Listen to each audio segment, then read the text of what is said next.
சிறகுகள் சமுதாய பண்பலை 89.6 இப்பொழுது கேட்கலாம் யோகா சிந்தனைகள்.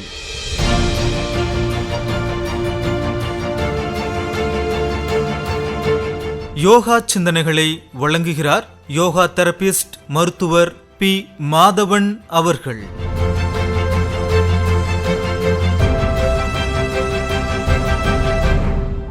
மிக முக்கியமாக யோகா என்பது தொடர்ந்து குறிப்பிட்ட கால அளவு செய்து முடிக்கப்பட வேண்டும். முழுமையான பலனை பெற வேண்டுமானால் ஒருவேளை அதை இடைநிறுத்தம் செய்து மீண்டும் தொடருதல் இது முழு பலனை கிடைப்பதற்கான தடையாக அமையுமா, அல்லது இது மாதிரி இடைநிற்றல் நிறுத்தி பிறகு தொடரலாமா? இது பயிற்சி செய்பவரை பொறுத்தது. இடைநிற்றல் ஏதாவது நமக்கு பாதகம் வருமா அப்படின்னு கேட்டால் கண்டிப்பாக பாதகம் வராது, கண்டிப்பாக இல்லை. நீங்கள் செய்த வரையில் பலன். நிறுத்துவதால ஏதாவது உபாதைகள் வருமா அப்படின்னு கேட்டால் கண்டிப்பாக வராது. ஆனால் உபாதைகள் எப்ப வரும் அப்படின்னு செஞ்சீங்க அப்படின்னா, நிறுத்திவிட்டு அந்த வேலையில நீங்க வேற என்ன செய்றீங்கிறத பொறுத்து. சொல்லுவாங்க, யோகா பயிற்சிகள் செஞ்சுக்கிட்டு இருந்த வரைக்கும் நல்லா இருந்தது சார், யோகா பயிற்சிகள் விட்டோன்னே எனக்கு உடம்பு குண்டாயிருச்சு அப்படின்னு சொல்லுவாங்க. யோக பயிற்சிகள் விடுவதாலே குண்டாவதல்ல, யோக பயிற்சிகளை விட்டுப்பிட்டு அந்த நேரத்தில் நீங்க வேற என்னவெல்லாம் செஞ்சீங்கிறதுனாலதான் உடம்பு ஏறுமே தவிர யோக பயிற்சிகள் நிறுத்துவதால் அல்ல. அதனால யோக பயிற்சிகள் தொடர்ச்சியாக செய்வது என்பது சிறப்பு. ஆனால் என்னால தொடர்ச்சியாக செய்ய முடியல, நான் விட்டு தான் செய்யறேன் அப்படின்னு சொன்னால் அதுவும் சிறப்பு தான். அதாவது தொடர்ச்சியாக ஒரே மாதிரி எல்லாராலும் எப்பவுமே இருக்க முடியாது. அதாவது சொல்லுவாங்க, காசுக்கேத்த பணியாரம் அப்படின்னு சொல்லுவோம். ஒண்ணுமே செய்யாம இருக்கிறதுக்கு ஒரு மாதத்துல 30 நாளும் ஒன்னும் செய்யாமல் இருப்பதற்கு மாசத்துல என்னால ஒரு 10 நாள் செய்ய முடியுது, பரவாயில்ல. இல்ல சார் என்னால 15 நாள் செஞ்சிடறேன், இன்னும் கொஞ்சம் பரவாயில்ல. 20 நாள் செய்யறேன், ரொம்ப பரவாயில்ல. 25 நாள் செய்யறேன், குட். 30 நாள் செய்யறேன், வெரி குட். அதனால ஒண்ணுமே செய்யாமல் இருப்பதற்கு நான் வாரத்துல ஒரு 10 நாள் செஞ்சுக்கிறேன் சார் அப்படின்னா அதற்கான பலன் கண்டிப்பாக உண்டு. யோகா செய்வதற்கு முன்பாக உடலினை நீரை கொண்டு தூய்மைப்படுத்துதல் சிறப்பாக அமையும் அப்படிங்கிற கருத்தை ஏற்கனவே சொல்லி இருக்கிறீங்க. சரி, அப்போ வெளிப்பக்கம் அதை செய்திடலாம். மனதினை எப்படி தயார்படுத்துவது யோகாவை செய்வதற்கு? அதாவது முதல்ல இந்த யோக பயிற்சிகள் செய்வதற்கு முன்னாடி ஒரு பயிற்சியாளன் எப்போது தன்னை ஒருவன் நன்றாக வைத்துக் கொள்ள வேண்டும் என்கின்ற எண்ணம் ஒருவனுக்கு வந்தால் மட்டுமே இந்த பயிற்சிகளை செய்ய முடியும். அந்த பயிற்சிகளையும் ஒருவனால் தொடர்ச்சியாக செய்ய முடியும். இல்ல மனம் பக்குவப்படுத்துறது அப்படிங்கிறது என்ன அப்படின்னு கேட்டால் விரும்பணும் முதல்ல. அப்ப விரும்பணும்னா என்ன அர்த்தம்?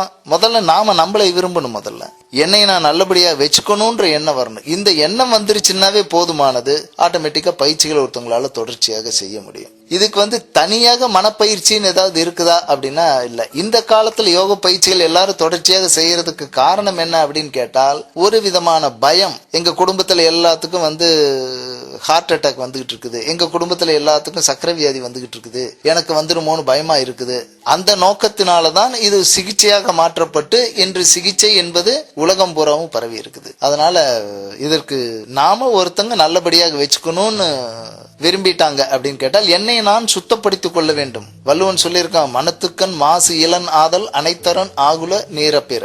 அப்போ இந்த யோக பயிற்சிகள் என்பது ஒருவன் மனிதனுடைய மன அழுக்குகளை நீக்குவதற்கு பயன்படும். அப்ப மன அழுக்குகள் என்கிட்ட இருக்குதுங்கிறத முதல்ல சப்ஜெக்ட் அக்செப்ட் இட். நான் சரியில்லை, சரியில்லாத நான் என்னை சரியாக வைத்துக் கொள்ள வேண்டும் என்று ஒருத்தன் விரும்ப ஆரம்பித்து விடுவானே, ஆனால் கண்டிப்பாக அதுவே ஒரு மனசை பக்குவப்படுத்துறதா தான். மனதை பக்குவப்படுத்துவதற்கு இப்படி ஒரு விளக்கத்தை நாங்க எதிர்பார்க்கவில்லை. சிறப்பானது ஒரு விளக்கம் அளிச்சிங்க.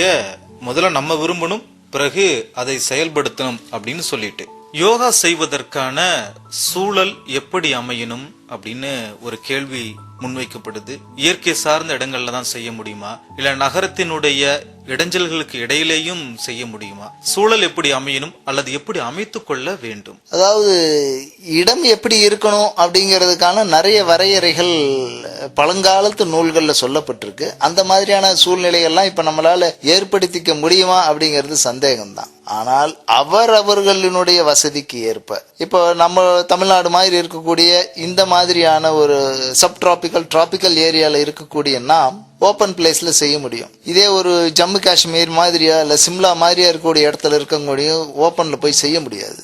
அவங்க வீட்டுக்குள்ளார தான் செஞ்சாகணும். இன்னும் நம்ம யூரோப்பெல்லாம் போயிட்டோம், அப்படி நார்வே ஸ்வீடன்லாம் போயிட்டீங்கன்னா பனி தான் பெஞ்சிக்கிட்டு இருக்கும். அவங்களாம் வெளியங்கிறது வரவே முடியாது. அதனால இருக்கிற இடத்தை எஃபெக்டிவாக பயன்படுத்திக்க வேண்டியதான் நாம. அப்போ நாம செய்யக்கூடிய இடம் ஒரு ரூமா இருந்தது அப்படிங்கிற பட்சத்துல ரூம்ல இருக்கக்கூடிய ஜன்னல்களை திறந்து வச்சுக்கலாம், கதவை திறந்து வச்சுக்கலாம். அப்படி இருக்கின்ற பொழுது அந்த கிராஸ் வென்டிலேஷன் சொல்லுவாங்க, காற்று ஒரு வழியாக உள்ள வந்துட்டு மறு வழியாக வெளியே போவதற்கு வாய்ப்புகள் இருக்கணும். ஒன்று, கண்டிப்பாக அடைத்து வைக்கப்பட்ட ரூமுக்குள்ளார செய்யாம இருக்கிறது சிறப்பு.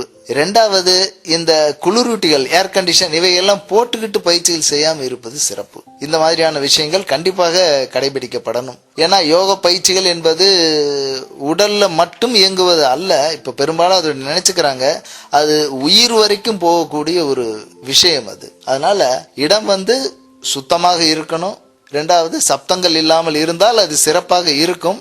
பட் ஆனால் மனதில் ஒருவன் சுத்தமாக இருப்பானே ஆனால் அவன் எந்த இடத்திலையும் பயிற்சிகள் செய்ய முடியும். எவன் ஒருவன் தனக்குள்ளுக்குள்ளாரே அமைதி இல்லாமல் இருக்கிறானோ அவன் மட்டுமே வெளியில் அமைதியை தேடுவான். உள்ளுக்குள்ளார அமைதியா இருக்கக்கூடிய ஒருவன் எந்த மவுண்ட் ரோட்ல உட்காந்து சிக்னல்ல உட்காந்தே அவனால தியானம் பண்ண முடியும். அதான் சிவவாக்கியர் அப்படிங்கிறவரு ஒரு பாடல் சொல்லுவார், மனத்தகத்து அழுக்கறாத மௌன ஞான யோகிகள் வனத்தகத்து இருக்கினும் மனத்தகத்து அழுக்கறார், மனத்தகத்து அழுக்கறுத்த மௌன ஞான யோகிகள் முளைத்தடத்து இருப்பினும் அழுக்கறுத்து இருப்பரே அப்படின்னு சொல்லிட்டு அந்த பாடல். மன தூய்மை என்பது வேண்டும், ஆனால் அது வந்து அந்தந்த பயிற்சியாளரினுடைய தன்மையை பொறுத்தது. சிறகுகள் சமுதாய பண்பலை 89.6 இதுவரை கேட்டோம் யோகா சிந்தனைகள்.